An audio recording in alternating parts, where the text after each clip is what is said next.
The following program is rated TV MALV. It contains strong language, violence, and nudity. It is intended only for mature audiences. How many Taco Bell stackers can we eat? I think I'm gonna go for 12 this time. I think I could do about 15. I think I can do about 23, just to make it even.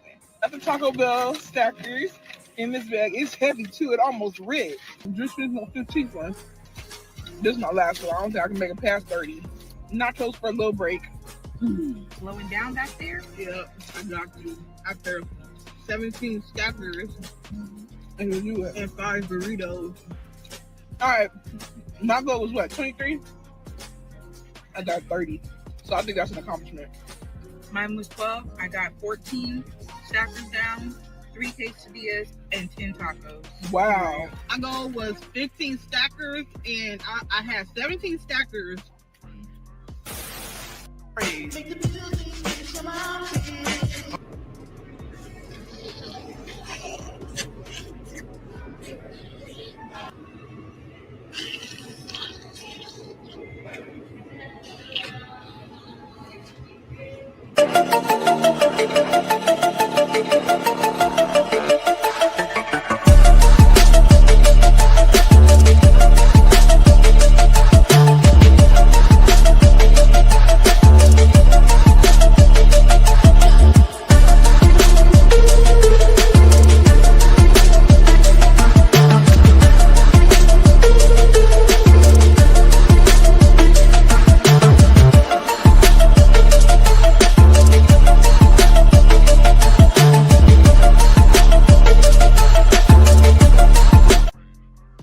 Yo, it's your boy Tanner Black. Today is Saturday, December 6, 2025.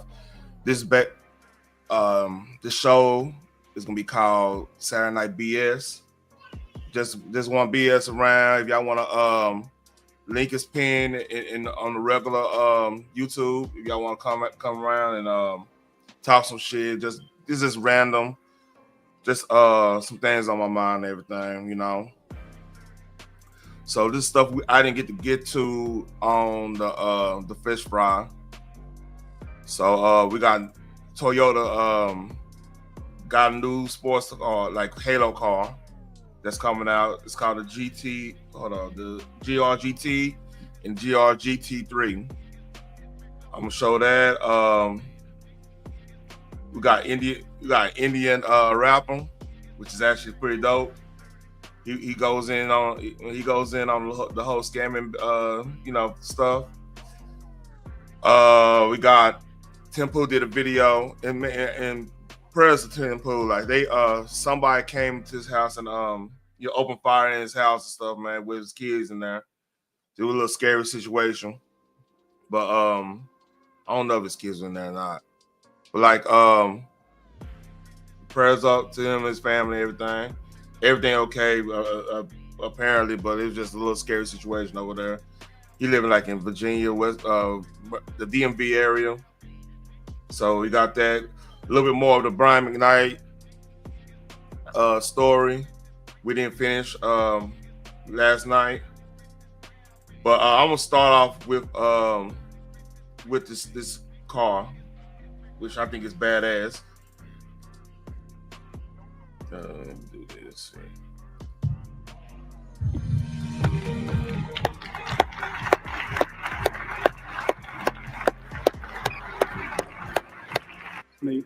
This was a press shop, and as some all the way back in 1967, the spirit of invention that was born here is now reborn as the Inventor Garage of Woven City, a facility for creating the future. Now today will be a celebration not only of invention, but of something I know we all love. A celebration of the car. The excitement, the thrill, the love for speed, all things I think everyone in this... If y'all don't know, I'm a big car head. At World CP3, I'm watching the game too. It's on the TV right now. I'm a big car head, man. I have I just purchased a 2024 Mustang GT California Edition. I love it. Again, I'm trying to get used to the car a little bit still, but Yeah, so far so good. So this is music in my ears. Like I love like hearing about new cars, new sports cars especially. I'm a big sports car fan. Like my dream car is a 68 Fastback, you know, Eleanor. But hey, there's a little bit about myself. Room, and everyone watching online shares a passion for. But as with many things in life, a story of strength begins with a story of what's called in Japanese, kuyashisa. It's a strong word, but the nearest is humiliation. And I want to tell you all about this from two viewpoints. Now, I've been working as a designer here for 36 years. And I can honestly say that as a designer, there's nothing more painful than being told that what you've put your heart and soul into is boring. Yeah. 14 years ago, at Pebble Beach in America, that's exactly what happened. When Akio was told on his visit there, Lexus is boring.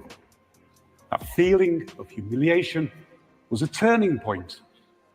I'm not gonna lie to you, like Toyotas in general, since like the old school Supra, like when I went to go buy my car, the salesman had a Supra. It looks cool now, but it's like a BMW. So like they needed to do a refresh for real. Like I remember when they had I remember the Celica was badass. It was Supra was the top of the line. But Celicas, then you had like the rally style Corollas and stuff like that. It became a source of determination. After that, Akio stood up and made a promise. No more boring cars. So when we went to consult with him about how we should present this car at Pebble Beach this year, you know, his answer was very simple. Just put it out there. Let it speak for itself. And that's exactly what we did. With no explanation, we let people form their own opinions. And I'm pleased to share that at Pebble Beach this year, there wasn't one person who said that Lexus was boring. To be innovative, adventurous, original, to help our customers discover this is what Lexus is born to do. And with this car, we wanted our customers to discover a new level of sensory immersion. The vehicle behind me has meant big breakthroughs, dramatic proportions, packaging innovation. Just look at the stands. The rear view, it's just beautiful. And it's all under 1200 millimeters in height. For any sports car, this is a huge challenge and a huge accomplishment. And when hey, CP3, that was a little cheap shot though on the rear. Oh no, that's clean. That's clean. Never mind, that's clean. Car's finally finished. It'll answer Akio's last request, and that is to completely redefine the sound of an electric sports car. Now, we designed this car to really speak for itself, but that's not simply by chance. Let me see something. Because the car you see What's up, here Mr. Chicago? owes its existence to another story. And that brings me to the second tale of humiliation, this time on the racetrack. Now, I remember Akio telling me that Nürburgring 20 years ago, he had an experience that he couldn't forget. It wasn't about being overtaken. It wasn't about not coming first. Rather, that he could see other manufacturers were prioritizing racing. They were using the occasion to nurture not only new technology and new products, but to nurture the people who make them. All right.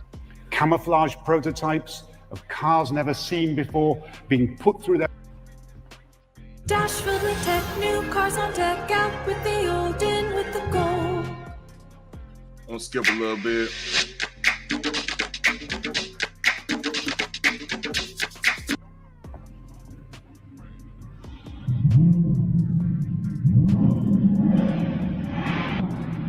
So the GR GT is supposed to be a V8 twin turbo.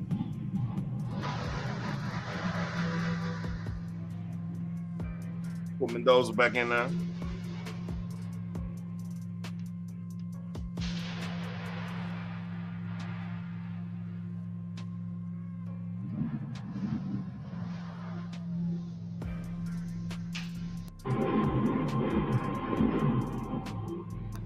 Yeah, the Lexus is gonna be electric, but everything else is gonna be V8. Which is crazy here, a Japanese company making. What do you think V8s about again. these? The GR-GT and its race car sibling, the GR-GT3, will be joined by the all-new Lexus LFA concept here to form the sports car apex for both Lexus and GR. All from one race-bred platform, true to GR's promise of pushing the limits for better and contributing to the entire Toyota group. And all part of Akio's promise of no more boring cars. Now, the GT3 category, where the story of these three cars begins. I'm not gonna lie, they look nice. I like the GT. That look nice. So yeah, that's what they reveal. I don't want to get in detail. I want to, if he does get in detail, and say exactly what's on it. All right, I'm gonna let it play a little bit longer. Is all about making cars for people who want to win, for professionals and also privateer racers. For everybody, it all starts with speed. Without speed, there's nothing. For the GR GT3 race car, 4-liter V8 twin-turbo engine, completely rigid aluminium space frame, an incredibly low center of gravity. Oh, you got to catch that. State-of-the-art aerodynamics. All the critical elements are in place. But speed in itself is not everything. The race is much more than the home straight. And the real art is how you control that speed. In a real-life situation, as our master driver Morizo likes to say, it all comes down to kaiwa, the conversation between driver and car. The GT3 is engineered to give you confidence in. You know what? It kind of reminds me. Now I know it's different companies and everything, but like one of my favorite cars, especially back in the Gap when like I used to play Gran Turismo 3 and stuff. One of them was the Mitsubishi 3000 GT VR4, I believe. I'll come up. Yeah, it got the same type of layout almost. It's kind of eerie, man. All situations, to feel reassured that the conversation, even at the limits, in the severest of the situations, it's all about the car, giving you the feedback that you need to guide you in making split-second decisions. Fluent communication, knowing how the car will respond so that there are no misunderstandings. Bringing out the best in your abilities. I wonder what it's going to do in so the you can push the car and yourself ring or whatever even further. The GR-GT speaks to both types of driver, the professional driver and the recreational driver. Whether that's two different people or you and your alter ego. I like the front end too. That's now nasty. An integral part of any conversation with a car is sound. Not only during acceleration, but deceleration and braking. To understand the importance of this, look no further than 30 minutes drive from here to Fuji Speedway and the transition from the home straight. This may be the first time put off. V8 ever made. Circuit ready. Visions is generation. These cars from the Toyota 2000. Yeah. I don't think they're gonna do a sound. I got a sound right here. How it sounds. They did an Instagram.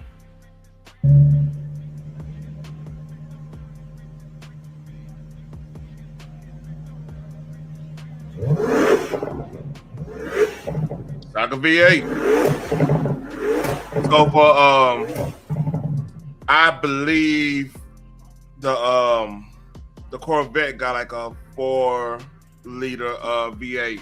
The base Corvette got like a 4-something-liter V8. So that thing gonna go because it has a trans. It's just like the Mustang GT where they got a trans axle in the back. Like that car doesn't have like trunk space. Like the back seat is a trunk, and super like crazy fast. And it got like active exhaust and stuff. It's like a $300,000 car base. So yeah. They showed that. We go on something else. This was hilarious to me. Bro, do I redeem? Yes, you know. Brown boy drip from head to toe. Scam a lot to get the racks. I'll fix your modem. I got the hacks. Yeah, I want to live it up. I want to live my life. Baby mama mad, but she just love my height. Working every day. Yeah, I don't sleep at night. Plug on the line set. Just waiting. That's why. Do not redeem. Do not redeem. Do not redeem. You got shorted at 7-Eleven. This is crazy. My baby mama calling, says she needs some money. Curry too spicy, add a spoon of sweetie honey. FaceTime scamming with the VPN running. DVS dancing while my pockets keep stacking. Yeah, yeah.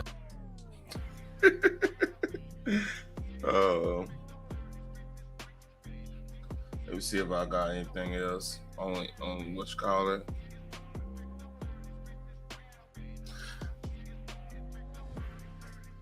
Let's see.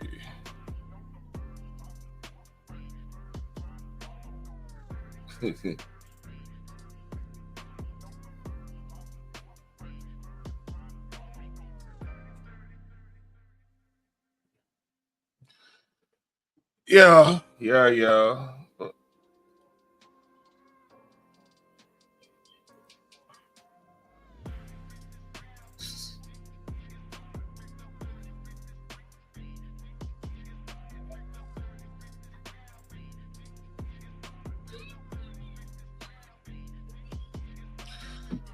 All right. I'll get back on the Brian McKnight situation. Venus, in here, you come on in here. I think we was like right there. Help them to become the men that they were supposed to be. Right. Even though they were fully grown adults. 24 and 21. Here's your place. Now all your friends come over there. Be creative. You have all these people staying with you. Have them pay some rent. $100 here, whatever you have to do while you guys can get your music off the ground. They had produced a record at my house. It was out. It was doing well. My whole team put them at the Roxy on Sunset. Yep. They start doing live gigs. Not 50 people showed up the first time. The second one, maybe 75, 100 people showed up. So at this point, they're 26 and 23 by then, right? But we're getting married. Yeah. I'm leaving to go out of the country, and I get detained because the they're looking for him. Yeah. And we have the same name. Yep. One of the bad problems that happened to Junior. He now has 2 from that same girl. And Leilani and I and her mother, we had sat them down and said, listen, what are y'all going to do? You got to get together. Well, she says to me, well, he told me you interception. As a grown man? CP3. When the second one comes, Indiana ain't playing with y'all. He comes and tells me that he just happened to be over there and she raped him. Wait. And I'm like, wait. He comes and tells me that he just happened to be over there and she raped him. And I'm like, what? What is happening? This is where we are now? What? So we go ahead and get married in a fairy tale ceremony. I'm gonna give you all the video so you can see it. About 6 months later, the oldest calls me. He's like, listen, I don't have a place to stay. Can me and my new girlfriend come live with y'all for a while? Both of them? Mm-hmm. So this isn't even the original girl? No. Wow. As a father, I had to put my foot down because if I give in to this again, I said, no, you're going to have to figure this out. You're now 26, 27 years old. You got these 2 kids you're not taking care of. Yeah. You got this woman who now he has another baby with.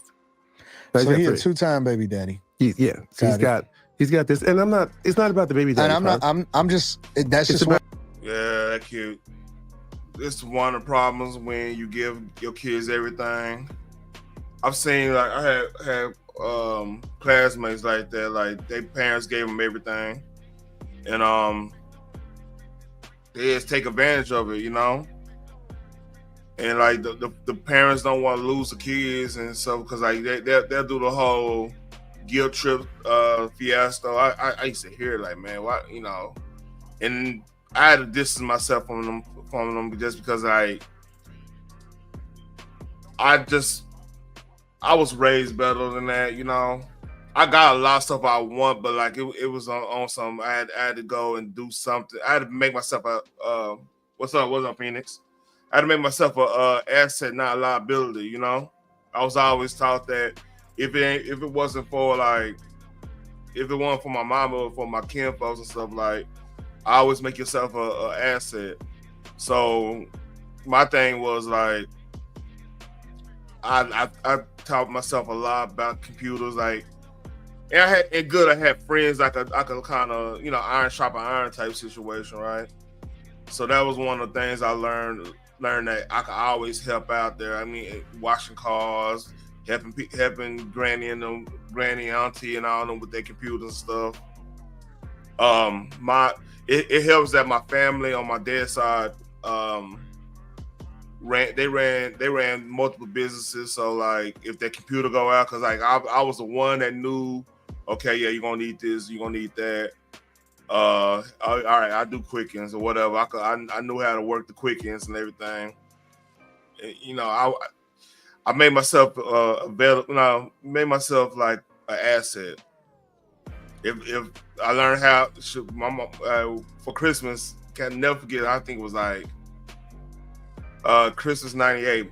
My mom got me a DVD burner, one, you know, for my computer, and yeah, I started learning how to you know, make little mixtapes here and there, little stuff like that. Like, always make yourself an asset to the situation.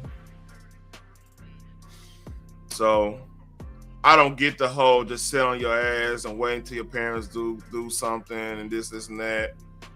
Cause like, if I didn't like push the issue in some one way, you know, or another or whatever, and say, hey, this, you know, this, I need this to do this, and I could be able to make money doing this. If I didn't do that, like, I probably wouldn't get it, you know, in some cases. Now, yeah, I mean, I was a kid, I did get stuff like, you know, video games and everything while I was young and everything. But like, I had to like figure out a way to get my own games in a lot of cases. And you know, you become resourceful when you want stuff, you know. That's why you don't never give your kid, especially your sons, like, you'll be surprised what one to have good things would do to a young man, to get him to start thinking about like ways to hustle, ways to make himself valuable to the situation. You'd be surprised. It's just you got to take care of your business. I'm not here to take care of. I got my own stuff. I got to deal with. Yeah. Take care of it. So now he's having to deal with things on his own, and that's when, in 2019, when we decided to leave LA, he goes on his Instagram and tells everyone that he was abandoned, that I abandoned him and his brother. Abandoned. Yeah. Strong word. Strange things happen when you cook over fire. Family members suddenly emerge, laughing. And let me say this. I just have to say this because I was having a conversation and a girl overheard, and I said, yeah, I'm gonna go talk to Brian McKnight, and I want to get his perspective and his words And the girl was like, no, because he abandoned his kid. And I'm like, wait a minute. You don't even know. That's another thing, man. Like, ladies, real talk. Sometimes tough love is the order of the day. Sometimes tough love is the order of the day, right? And the whole point of the abandonment of kids, just hearing that statement is gonna trigger people. Gonna think that these kids are little small. He just say, I don't want to deal with them no more type of stuff. But try to it's always better to try to see the whole picture before judging and putting your little 2 cents in and everything like that in cases like that, because there's a lot of sorry kids. There's a lot of sorry fathers. There's a lot of sorry mothers. There's a lot of sorry families in general. We don't know what's really going on. And just, you know, some of these kids need to, you know, bump their head a little bit so they get their stuff together. I had to get my stuff together at one point in time. Like, I remember, like, when I was in a dating scene, I was dog with it. Then I had to like sit down. Like, I had to sit down. Like, man, do I really want to just be 40 years old at the club? You know, do I really want to be that you know, the player life is cool now, it's fun, you know, but then like that's somebody's daughter, you know what I'm saying? That's somebody's sister. So I don't know, just, you know, I was raised missionary Baptist, so I mean I know better than what I was doing, and so I was like, man, like, okay, I want my kids to have grandparents. I want my kids to know, like with the history lessons we learned from family reunions, which is crazy. Like, both family reunions. Like, I want them to know and understand, like, what type of cloth they came from. You know what I mean? What type of roots they came from. They're like, we're not victims. And like, that's basically what I plan to do. And that's why I was like really into, like, when I dated. You know, first of all, I started working on myself, number one. Then when I dated with a purpose. Like, you had like, I wanted to see how the person is, like, as in if they're good or not and everything, you know. And that's how I ended up getting my wife right now, and we going on, oh shit, 13 years. Damn, I just know that's crazy, 13 years. But hey, a little bit more. You going based off of do you not want to hear it from all sides first before you come to this conclusion? Mm-hmm. But see, this is why guys are so bitter. And this is my opinion. I know I'm interviewing you, but this is my opinion. This is why guys are so bitter, because anybody can spin a narrative and then it completely, you know, try to ruin your reputation that you've spent a lifetime building. And instead of us having these grown men hold themselves accountable and take care of their business and take care of their kids, now they basically are baby boy. It's baby boy. It's literally baby boy all over again. And it aggravates me because they've benefited from you, but haven't really lived up to any expectations whatsoever. None. Yep. And going with the whole the bitter dude thing, I got a video from Tim Pool, and I'm going to I might have to put the overlay up because I think they do flag and stuff a little bit. I'm gonna put the overlay up so it won't. Let's see if I can find it. Dang.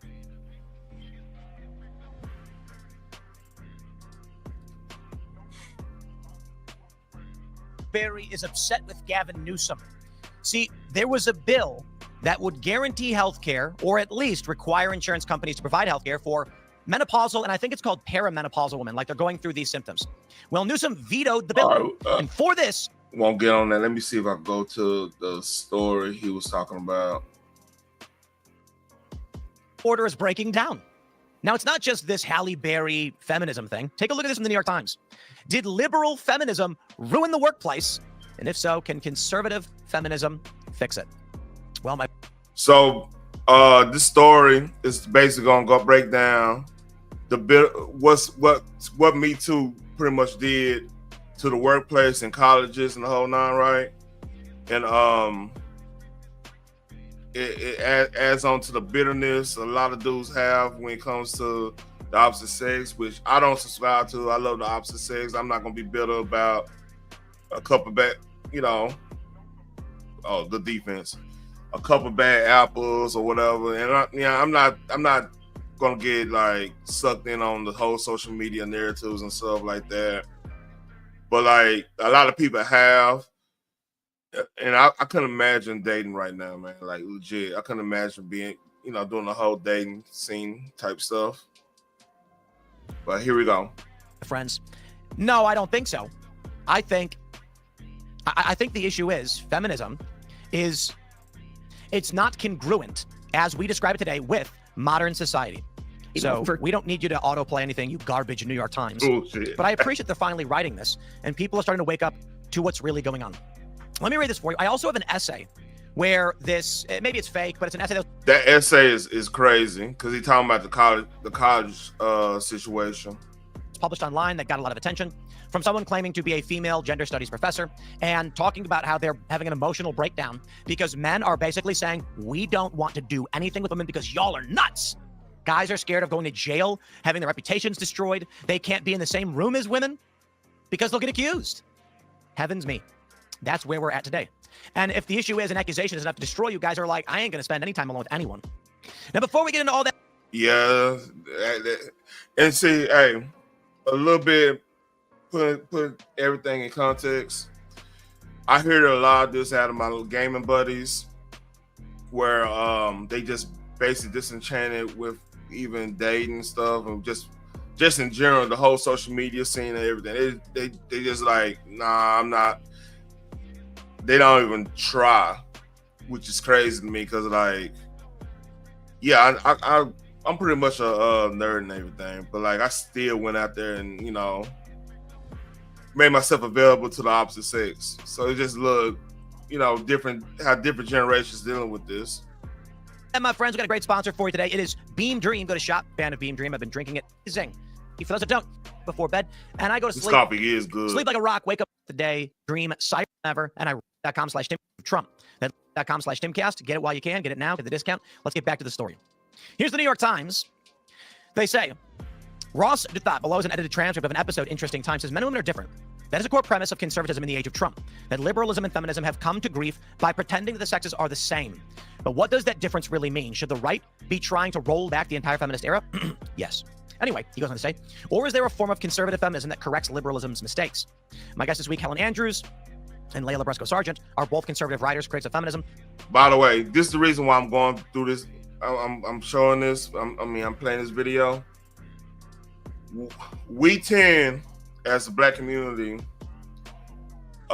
in some sectors of the black community, I should say, not all, but some sectors, they tend to follow some of the aspects of mainstream when it comes to, like, I remember when the big talking point was toxic masculinity or calling somebody toxic and this and that. And like I used to laugh at it because like I never heard a man call something inappropriate. Like that was usually a HR lady or some teacher, your teacher or your mom telling you, oh, that was so inappropriate. You see what I'm saying? Like dudes don't say toxic and inappropriate. And toxic, like, okay, that's what you're drinking might be toxic or it's poison, it's toxic. Yeah, in that context, yeah. But like, if your behavior toxic, I've never heard a grown man or even I never heard a man call a boy, man, male, whatever you want to call it, call something toxic. That was all. like behavior wise. That was always like that was like some relationship shit, you know. Oh man, you gotta catch that. That gotta be like some something of that nature. Or HR, that's like an HR term, like, okay, your behavior is toxic. You need to work on your behavior, blah, blah, blah. That type of stuff, okay, I get that. That's like corporal speech. That's sensitivity training and stuff like that. Never heard a grown man call another grown man toxic. You know, that's just... So my point is, with saying that, is we tend to follow, believe it or not, what mainstream society is pushing when we'll have our own thing, but then sometimes we jump in and we do some like the taking too, that like some people take from us, we take a little bit, like for example the safe space thing, like that was safe space, ally, that was pretty much a community talking point, like, okay, yeah, we're dealing with a safe space. We need a safe space for such and such community or whatever. That was like a talking point they used. And then a lot of people in our community saying safe space, which is like crazy to me. So we have to, before we start talking about like cultural appropriation and this and that, we need to really talk about things we take. We take some of this stuff too. It's just the reality of it. And like, so that's basically why I'm going through this video. Because I'm pretty sure wow. That's interception. But they have a very different view of what a right-wing politics of gender should look like. Indeed. Well, here's what I did. What do I have here? Okay, here it is. I pulled up a transcript of this essay from a women's studies professor. Put this down. You gotta see this essay. I don't know if it's real. I tried to find the source for it. I couldn't find the source for it. And that's why I transcribed it from a YouTube video. But it does speak to the perception. And the reason why I want to show you just some of this, and again, take it all with a grain of salt, is because I know that many of you will actually see things in here, especially you young men, where you will say, that's exactly what's happening. When I read through this, was listening to the transcription, and then read through it, I thought to myself, we like the answer. I thought to myself, not all of this I can prove to be true or correct, but a lot of it I've personally seen myself and is backed up by the data. So perhaps it's just fake internet stuff, as it always is. Take it with a grain of salt. Don't use this as a primary source, but anything in here, fact check and see if there's data to back up these claims. That being said, this essay was reportedly written by a 45-year-old professor of women's studies at a state university, spending 23 years creating spaces where women could speak without interruption. She goes on to say, she never screamed at men, she never insulted them, she thought that she was being reasonable and rational. It used to be that male students would occasionally challenge readings, create discussion, and mansplain, but at least engage. Now the 7 guys in my class of 30 just sit there, they take notes, they turn in assignments, they say nothing. She goes on to say that finally she went to someone and she asked him, saying, I noticed some of the men are participating. He does this weird smile that doesn't reach his eyes, says it's probably better if he just listens and learns, and thanks me for my time and leaves. Something about the interaction bothers me for days. She talks to a sociology department colleague. He gets this look on his face that he's been waiting for someone to notice something. Says he's been tracking enrollment and behavior patterns for a paper. Says male enrollment for courses taught by women has dropped by 17% over 6 years. So I believe this number might be correct because there's a lot. I have nephews that they just going into doing like a trade and everything. They're not even trying to go to college. And the ones that try and go to college, they going into for sports or whatever. And they are being briefed like right now, like, hey, you know, this is what you don't do, this is what you don't do. So thing about us men, right?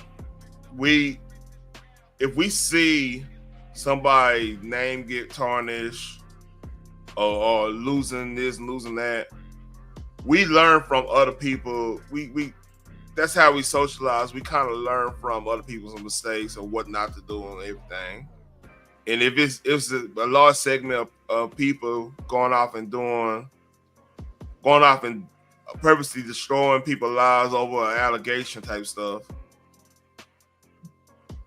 Common sense will tell you they're gonna the men around that learns from that, they're gonna kind of, you know, kind of steer clear of the situation. So yeah, like people talk bad about the manosphere and like the red pill community and everything, you know, which is, I don't agree with 100% of what they're saying, but like I get why they exist. Like at one point I might have needed that red pill moment of like to get over something, then to become a better person and whatnot, right? So yeah, this doesn't surprise me, not one bit. In courses specifically about gender, sexuality, or women's topics, male enrollment is down 32%. Participation rates among enrolled men down even more dramatically. Office hours visits from male students to female faculty down 41%. He shows me survey data he's been collecting. One survey response from a 23-year-old engineering student wrote, he wanted to take a class on gender and literature because the books are interesting. Decided against it because he couldn't risk saying the wrong thing, having it interpreted as threatening or ignorant, becoming an example of what not to do. A business major. Yeah. The other part of that, when you start doing the words of violence and silences violence and all these little they talk about microaggressions, or if you sitting with your legs spread, you man spreading and all this BS. Yeah, like dudes not gonna want to be a part of that. I mean, unless they're a part of the community where they're gonna have some type of they have some leeway at that point. Oh, good defense. So yeah, that makes sense to me. Described being interested in a female professor's research, wanted to ask about mentorship, but didn't because this is funny. He didn't want to put either of them in that position. He called it, like meeting with a professor was a dangerous situation to avoid. Of course it is. These young guys are going to get falsely accused, and they know it. Or something they do will be interpreted incorrectly. Yep. And they got to deal with it. And it's going to ruin their reputations and their lives. And the large percentage of this is the bane of every American existence right now. It's the white liberal woman. Like every other demographic, we could pretty much coexist, chill, you know what I'm saying? Laugh at jokes, you know what I'm saying? Even laugh at racist jokes in some cases. Like I've heard some funny racist jokes, and I've made, you know, now I ain't made it, but like, you know, with your homeboy, like it was a skit on YouTube. I don't know if I can find it where oh yeah, let me find it. I'll find it. I'll make a perfect example of it. Let's see. Let me find that real quick.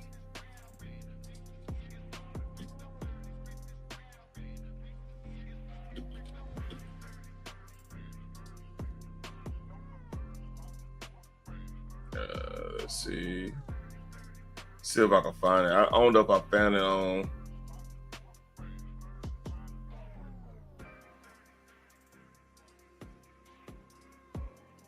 It might have been on Instagram.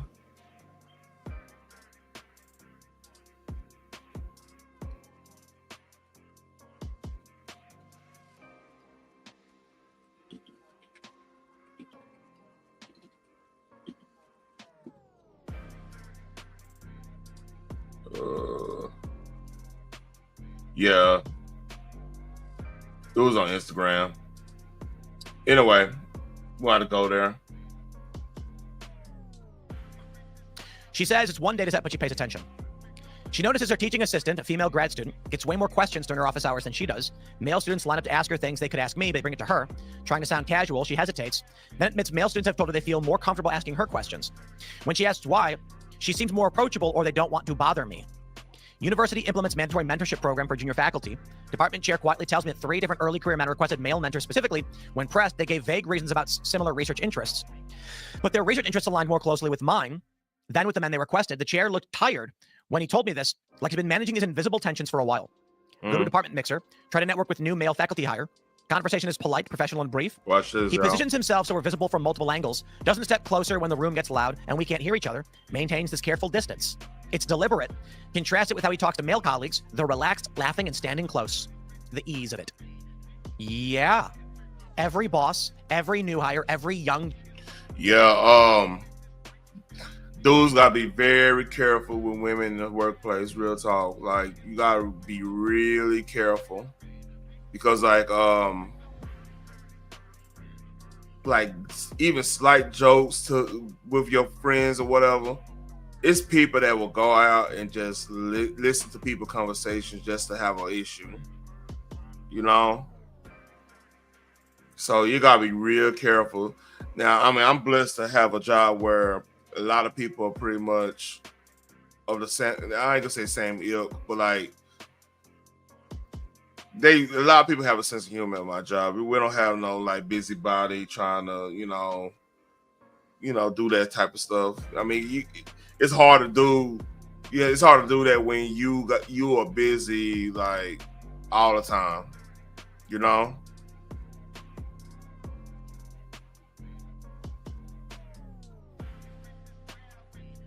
Okay.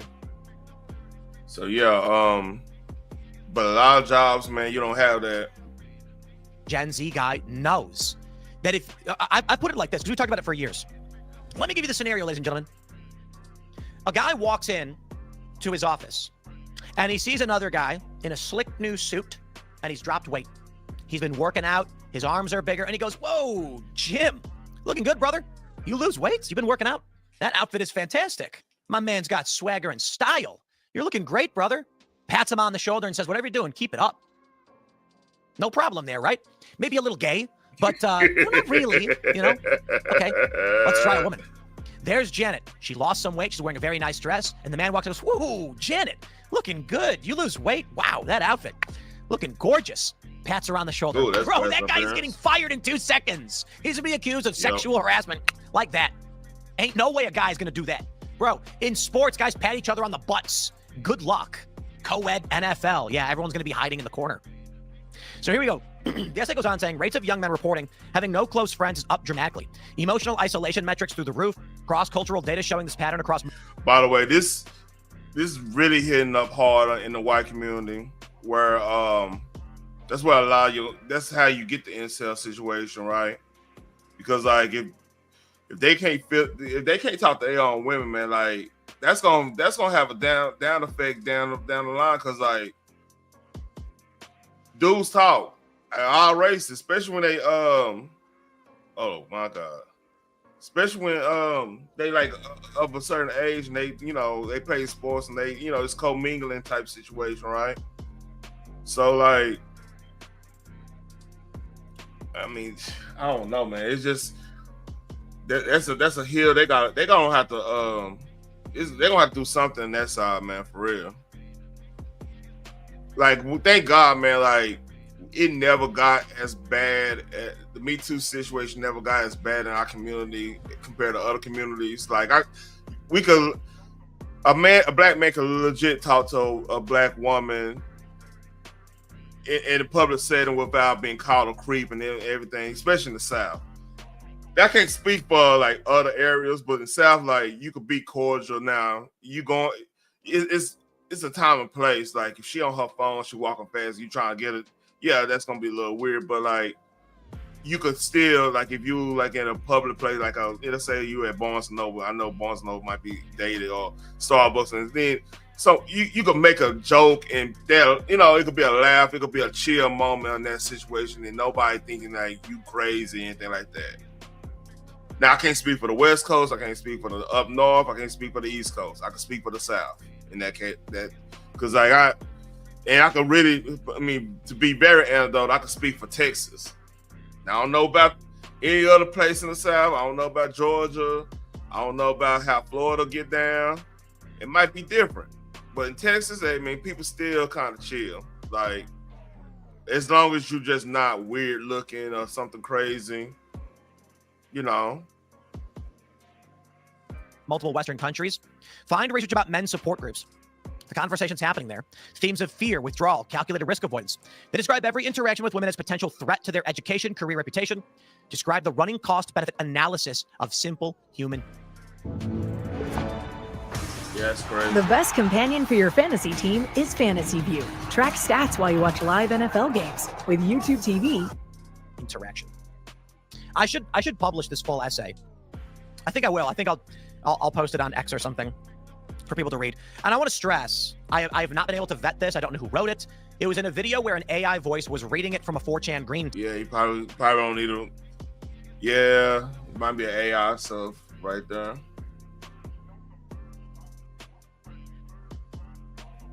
Let's see. Yeah, it might be AI stuff.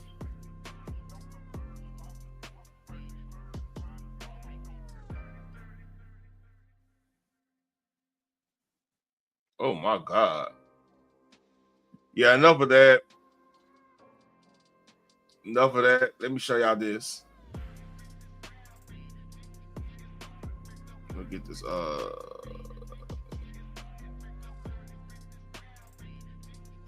This might be a good time here.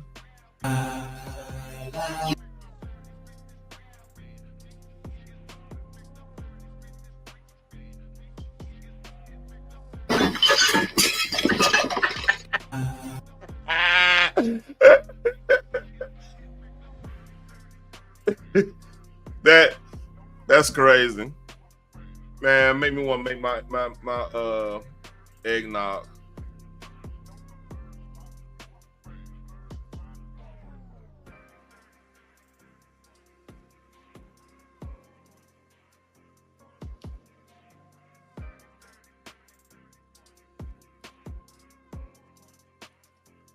I might even make this a drop. I hope you don't think that you're going to get any of this cookie. Now you can hit the sheets of the streets. It don't make me no never mind. Now that's your bag, baby. You can go or you can come. Can you dig it? I hope you don't. Just like that, man. That's some player stuff right there. Man, Black Dynamite was hilarious. Let's see if I got some more stuff in my bag. Hold up, let me see.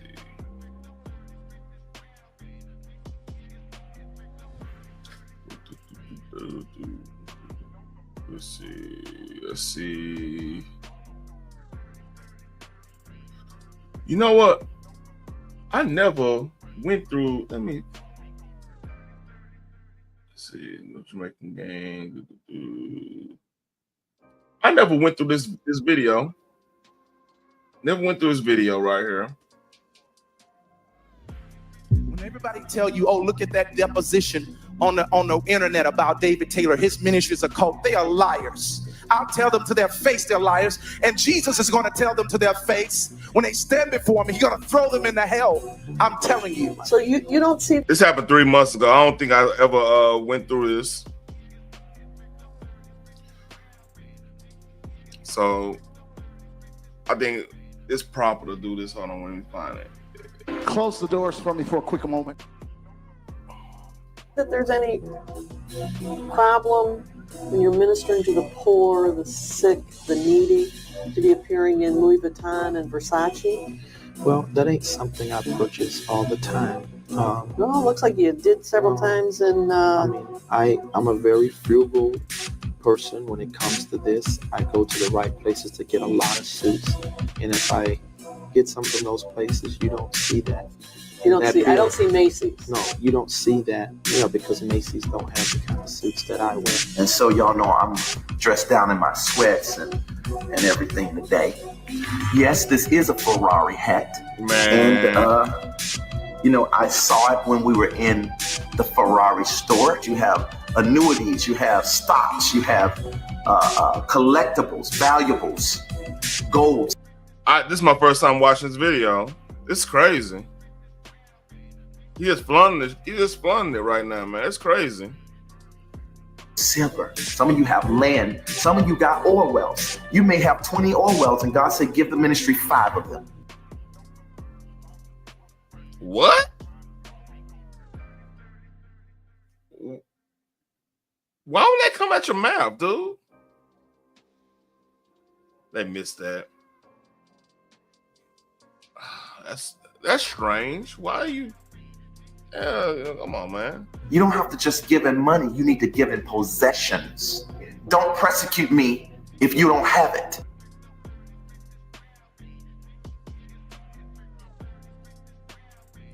So, you want people to sign over things in a land for your ministry.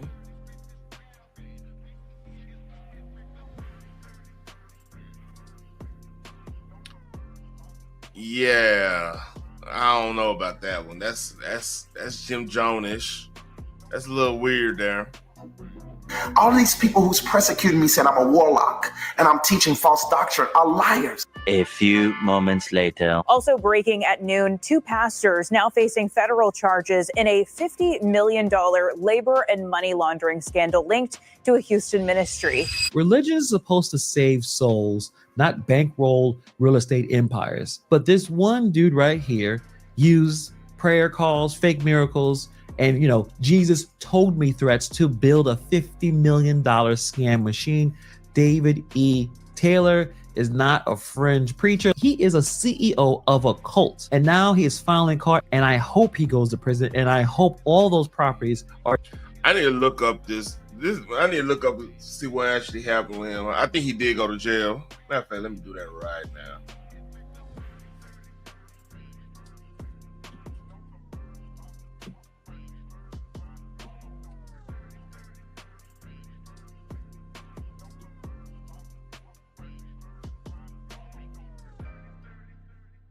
He was out there out of Michigan, Phoenix. That's your people. Well, not your people, literally. Taken from him. Let's break down how a so-called apostle ran a nationwide operation that looked less like a ministry and more like an organized crime syndicate. Let's get into it. And tonight we are learning more about the nationwide FBI raids, including here in Central Florida, involving leaders of a church that appeared on televisions across the world. Good evening. I'm Greg Warman. And I'm Martha Sigalski. Federal prosecutors say the leaders of the Kingdom of God Global Church used abuse tactics under the guise of religion to rake in millions of dollars. Channel 9's Nick Pampantonis was in Ocala today as FBI agents scoured just one of the many properties owned by the church. There's more excitement around here than we've had since the wild pig. Joseph Hildner said 5 loud booms woke this Ocala community Wednesday morning. A dozen FBI cars descending on this $2.6 million home. They did the same in North Carolina, Tampa, and 5 other properties across the U.S., arresting this man, David Taylor, the so-called apostle of the... The so-called apostle. So-called David crazy. Taylor. I haven't seen him in a while. You guys are going to be seeing a lot of old clips. That deposition that's on YouTube was spectacular. Total fail. 2013 and 14, you spent over, GMMI spent over $30,000 in your clothes. Does that sound about right? $30,000 in clothes? What year was that? 13 and 14. Oh, God, yes, because I was traveling so much. Yes, and sweating through all my clothes. Exactly. Sweating through all your clothes. $30,000 worth? I don't think y'all understand how hard it is to spend $30,000 on clothes. Oh my God. Exactly. That probably wasn't enough because just have so. But they have to be top of the line expensive ones. No, they're not top of the line clothes. Louis Vuitton's not top of the line? Those not where I get my suits from. Well, you got something from them for spent thousands and thousands. Well, the belts are more lasting, so that's good. Come on, you're buying belts for $5,000? No, I mean multiple belts. This guy is the OG scammer, using the Lord as a way to obtain ridiculous amounts of wealth, power, influence. You see right there, very interesting. The top of his head has the color, but looks like he is getting gray. He is getting older, obviously. But is this a surprise? Many people have used Christianity. I would say not even just Christianity. Many people have been using religion as a way to con people, to grift. And this is the OG grifter. I thought he was done, but I guess he was still out there making that money and things. I don't like stories like this, but it needs to be exposed because that's just ridiculous. $30,000 worth of clothes is crazy number, man. Like damn, man, like I can imagine, like you would have to basically what you have to do to get to $30,000 of clothes.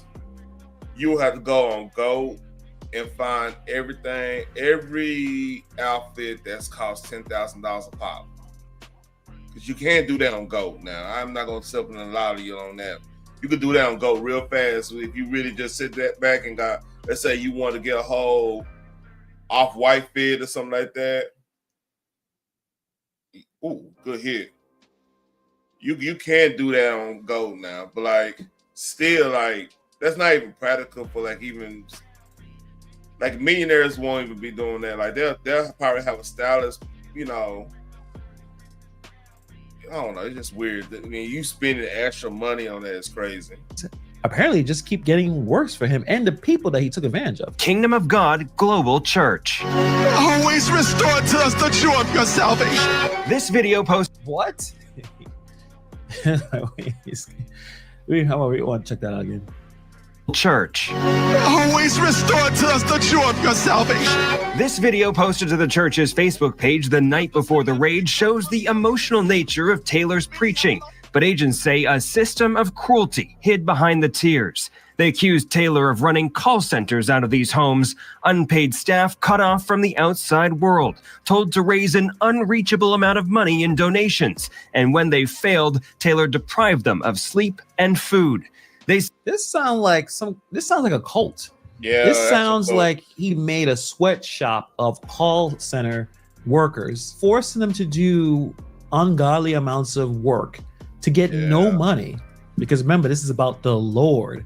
This is about getting money, resources to help the church. And he just had a sweatshop in America. This was not a foreign country. This is in America. Slave labor. Them trying to get as much donations out of people, probably people who probably can't afford to even be donating in the first place. You understand Mrs. Frazier to be destitute. And under those circumstances, are you willing to give Mrs. Frazier back some of her money?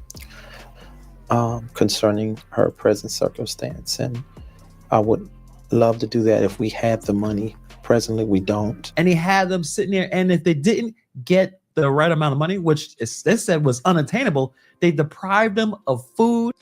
So basically, his hustle was get that money right, and then buy a whole bunch of stuff so it won't be liquid money. It won't be liquid. So he or put it in some type of. Put it somewhere, so I was saying, I don't got it. So then, you got to sue him for it. Then he could use a PR campaign type stuff on whoever's suing him. Yeah, they try to steal money, blah, blah, the whole game. Shelter, and then see right here, psychological abuse, forced repentance, lack of sleep, physical assault, and threats of divine judgment, which is probably the sickest part of everything, is if they can't raise enough money, somehow God is mad with them. That's extremely manipulative, disgusting. Say since 2014, Taylor pocketed $50 million. A staff member at his Ocala house after the raid refusing to comment. From bumper to bumper, just a black Suburban with opaque windows that you cannot see in or out of, and they were coming and going a lot. They'll come to his ministry lured through promises of a free housing, free meals. Pete Evans and Barry Bowen investigate religious fraud for the Trinity Foundation. You know what's so crazy, man? Like, even on the Diddy documentary, they prey on people that want a shot. Like, a lot of the Diddy stuff, man, would have been prevented if it was just, like, wasn't cheap and wasn't, like, not paying people who did, like, a certain type of service for them or whatnot. You gotta pay your people, man. And interviewed some of Taylor's staff. They pointed to his far-flung properties and constant attempts to get his viewers to call his church, like you see here, as red flags. They say it's a well-worn playbook. They would believe he's closer to God than they are, and he feeds on people's ignorance. Nick is joining us live here in the studio. Nick, they also arrested the church's executive director. How much time are each of them facing? One of them faces 8 counts. That's the executive director. One faces 10 counts. It's 20 years per count and a lot in fines, including all the properties can be taken from them. I'm going to show you the scale of this operation here. They had... Before they even get to that, it's not just the heat that there's people like him prey on ignorance. Yes, that's part of it. Many people are coming into religion or coming into these type of cults. They're missing something.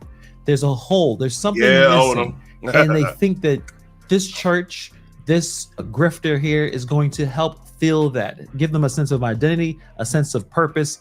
And the grifter, the scammer, use that void to take advantage of them, to tell them things, to make them feel good. And then once they are truly engulfed in the cult, the scammer will have supreme power over these people. Speaking of the cult stuff, I went through a wormhole the other day about Jim Jones. Like, it's some things I didn't know. Like, Jim Jones, originally from the not the rapper, but the cult leader. He originally, if he didn't do that cult, he'll be considered he'll probably be in the history books for like helping interracial couples, being one of the first interracial couples to legally get married. It's crazy. Like, just one thing could switch up somebody's whole trajectory. And it's not going to be the entire church necessarily, but the hardcores, the people who really ride with this David Taylor individual, they're going to be the ones calling, trying to get as much money out of people as possible, putting themselves in positions where they are getting abused by this individual. Staff members working in 4 different states, 2 sites here in Florida. The sermons aired on the Word Network, which is one of the largest religious channels aimed at Black churchgoers. And just if you're interested, the money was spent on cars, boats, ATVs. I remember a lot of luxury goods there. And I'm sure, man, just a terrible, terrible individual.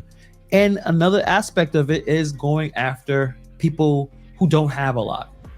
Black and brown communities, they are really heavy into religion. So they're more likely to be taken advantage of. They think if I pray enough, if I do. It's just crazy. He had a Ferrari hat on doing a conference call. That's just crazy. Do enough, maybe my chances or my fortunes in life will be reversed. That I finally find my way. And scammers, fraudsters, religion is the best tool to take advantage of people. But let's get into a lot of this situation here because it is absolutely insane. So like you saw from the video is Tampa, 2025, the FBI raids this $10 million mansion in a gated community. And they find this man, David E. Taylor, Jesus' best friend, self-proclaimed apostle, and the head of the Church of God Global Church, formerly known as Joshua Media Ministries International. But they didn't just take him. They hit ministry sites across 5 states, arresting Taylor and his top deputy, Michelle Brannon, on the charges of forced labor, money laundering, and human trafficking. Yes, human trafficking. He's basically like Diddy. The feds said that Taylor built a spiritual empire on manipulation and free labor and pulling in nearly $50 million since 2014, not to build churches or maybe build a school like that other guy, but to bankroll luxury estates, personal chefs, private jets, and custom-made stage sets for his miracle crusades. He was walking around like he was a ball player, like he was some kind of rapper, just having tons of money. So this goofball pitches himself as a spiritual heavyweight, claiming face-to-face chats with Jesus, divine healings, and pretending that he was some kind of prophet. God is showing me right now, there's one woman, even sitting in Taylor, you have like $75,000 in your account. And you can give half. Dreams that always conveniently pointed toward. This man basically said, hey, how the hell you know how much money she got? And why you asking for that much money as a pastor? We know the answer. That's rhetorical.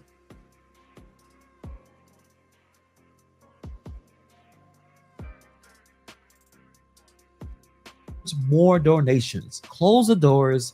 Close the doors. His followers believe. I gotta do it again. Close the doors for me for a quick moment. And then I gotta do.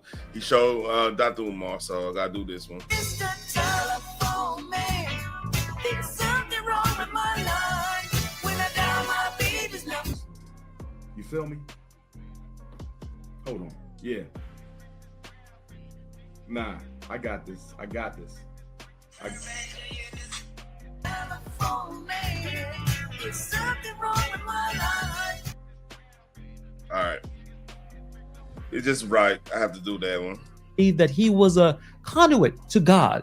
Some gave up their jobs, their homes, and their families to serve his so-called mission. But prosecutors say that this mission looked more like slavery. Inside these call centers, volunteers worked up to 18 hours a day soliciting donations, not for hurricane relief or Bibles for prisoners, but for ministry expansion, which somehow translated into designer wardrobes, private chefs, and properties with weird names to dodge taxes. And the people making those calls, they weren't getting paid. Many lived in ministry housing, slept on floors, and ate only when allowed. Some were even forced to fast as punishment for not hitting donation targets. Slave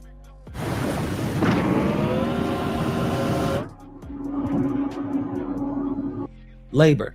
And it wasn't just financial exploitation. Taylor used spiritual threats to keep his followers in line. According to former members, disobedience wasn't just insubordination, it was a rebellion against God. This is where it gets truly sickening that he used religion, he used God to manipulate and break these people down. Taylor would say things like, speak against the apostle and sickness will come upon you. That's not just manipulation, that's spiritual blackmail. This is a very evil man. I'm not saying I'm perfect. I'm not saying I haven't made mistakes, but I ain't made no money mistakes. I can tell you that. The only mistake my dad think I've made with money, he said, David, you do not take enough for yourself. So how did he pull this off without getting stopped sooner? Even after that deposition 10 years ago, he clearly looked like he was manipulating and deceiving people. I guess everything just looked churchy enough to continue to pass. Taylor didn't call his workers employees.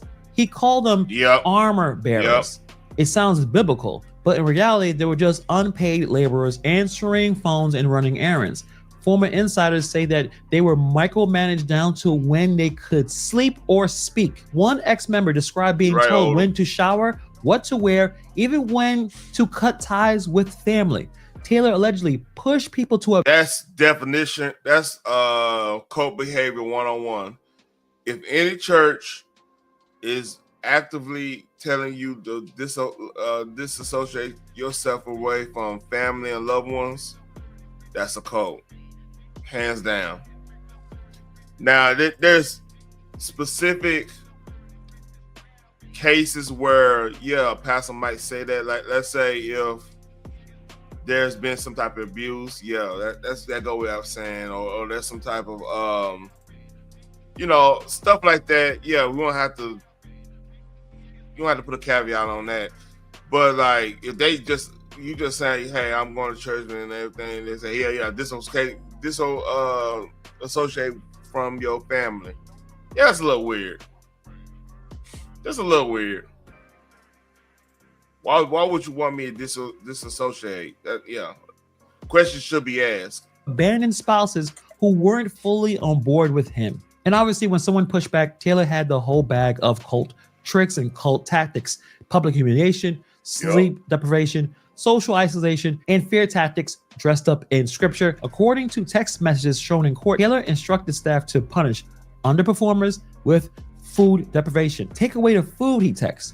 We must make them fast and pray. That is disgusting levels of manipulation. Some workers were told that they had to raise $500 a day in donations. Another thing, when you fasting, that's a person's individual journey, spiritual journey. When you're doing a fast, it's not meant to be forced from somebody outside of where you praying at. I mean, that's how I was taught. Now I know. I mean, because think about it. Like, nobody told Jesus to go do the whole fast 40 days, 40 night thing. Well, we shouldn't do 40 days, 40 nights. But like, you know, the way he went to go fast. He went to go do it on his own to get, you know. I'm sorry. I'm halfway asleep, man. I'm talking. I'm probably sound like I'm mumbling right now. But yeah, like a lot of the fasting in the Bible, it was like God commanded me to go fast, go meditate, go do something, get yourself out of that position, out of where you at, so you get close to the Lord and everything. You don't force somebody to be like, hey, you need to fast. Nations, or else. If they didn't, they would be publicly shamed or threatened with divine punishment. One woman said that she was warned she'll get cancer if she ever left or spoke out. That's how fear becomes doctrine. Taylor turned fear into faith and obedience into worship. And the irony of all of this, the same people told to skip meals were watching Taylor eat gourmet meals, gourmet dinners prepared by his personal chef. The same folks that were giving up sleep were cleaning luxury cars that they would never ride in. He lived like royalty while his flock lived like bums, all under the banner of holiness. This sounds like Jonestown too, with better branding, and I guess hopefully no one died in this situation, but I don't know how else I can compare this. And like I said, this wasn't exactly in the shadows. 10 years ago, a deposition leaked and it's on YouTube where Taylor explained with a straight face that he spent $30,000 on clothes in 1 year because he sweats through his suits. He admitted owning a $2.8 million mansion, driving the luxury cars, all while watchdogs were giving his organization an F in transparency and the IRS was revoking its nonprofit status. But Taylor didn't stop there. His team once claimed that they had a $10 million donation from an NFL player to buy an entire shopping mall. The player denied it, the project collapsed, and Taylor sued everyone in sight. St. Louis County. Meanwhile, unpaid contractors sued him for millions for a massive stage project his ministry commissioned but never paid for. That trial in 2023, they lost again. But the money was just the surface. A former gospel singer says that Taylor seduced her with lavish gifts, fur coats, even a Jaguar, and then turned around threatening her when she tried to leave. She says he warned her that she'll get cancer if she spoke out. His ex-wife accused him of infidelity and abuse. Other ex-members said that they were told to abandon their family, surrender their paychecks, and serve around the clock or face internal damnation. One group of men said that they were forced to drive women to Taylor for private meetings, then give them plan B afterwards. Think about this. This was extreme levels of exploitation. This man deserves to be in prison. The DOJ's 2025 indictment describes Taylor's ministry as a nationwide forced labor cult. That's exactly what it sounds like. These people need to go to jail. They need to never come out, and all their property should be sold and given back to the victims. Now he's facing multiple accounts, each carrying up to 20 years. Now, his defense team said this is spiritual warfare, but I doubt the jury's going to buy it. They're going to be reading those text messages, hearing survivor stories, and seeing those financial scripts. So David E. Taylor, he's a piece of crap. A symptom of what happens when faith meets unchecked power. He promised intimacy with God and delivered intimidation. He sold solid. Yeah, that's just crazy, man. I think if nobody want to come up, man, I think I'm going to end it early, man. I'm dozing off over here. So y'all like, share, and subscribe, comment on if y'all talking on the replay, man. And I'm gone.